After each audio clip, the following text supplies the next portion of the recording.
देश की पहचान अनेकताओं में एकता वाली है। इसकी खूबसूरती ही ये है कि यहाँ पर भिन्नताएं पाई जाती हैं, वो चाहे खान पान के लिहाज से हो, धर्मों के लिहाज से हो, संस्कृतियों, परंपराओं और त्योहारों में भी यहाँ खूब भिन्नताएं पाई जाती हैं। और तो और यहाँ की भाषा और बोलियों के तो कहने ही क्या, इसे लेकर तो कहावत भी खूब मशहूर है कि यहाँ कोस कोस पे बदले पानी, चार कोस पे बानी।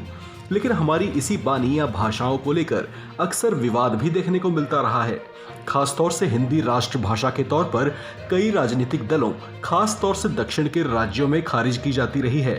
हाल ही में दक्षिण के सुपरस्टार कीचा ने भी जब हिंदी को राष्ट्रभाषा कहने से इनकार कर दिया तो उनके और अजय देवगन के बीच इस पर तनातनी देखने को मिली। खैर, उस पर तो सुलह हो गई, लेकिन सवाल और जिज्ञासा फिर वही, क्या हिंदी वाकई हमारी राष्ट्रभाषा नहीं है? चलिए आपकी ये दुविधा और जिज्ञासा हम दूर करते हैं। दरअसल हमारे देश में 122 भाषाएं हैं, जिनमें से 22 को ही मान्यता प्राप्त है।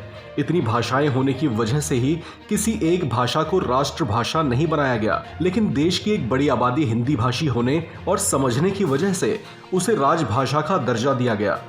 ऐसे में उन राज्यों में कामकाज का भाषाई आधार भी हिंदी को ही रखा गया। हालांकि गैर हिंदी भाषी राज्यों में इसे सीखने या बोलने की कोई बाध्यता भी नहीं है। आपको बता दें, 14 सितंबर 1949 के दिन हिंदी को राजभाषा का दर्जा मिला था। ऐसे में हर साल 14 सितंबर को ही हिंदी दिवस मनाए जाने की परंपरा की शुरुआत हुई।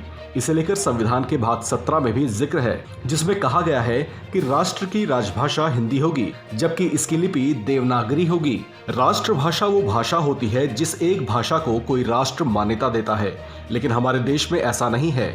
भाषाओं में इतनी विविधता के कारण ही हमने राष्ट्रभाषा के तौर पर किसी एक भाषा को नहीं अपनाया। अब आप ये तो समझ ही गए होंगे कि हमारी कोई राष्ट्रभाषा नहीं है, बल्कि हिंदी को राजभाषा के तौर पर मान्यता दी गई है। चलिए अब आपको बताते हैं कि मातृभाषा क्या होती है। मातृभाषा, जिसे हम अंग्रेजी में मदर टंग भी कहते हैं, वो भाषा होती है जो बच्चा अपनी माँ से सीखता है।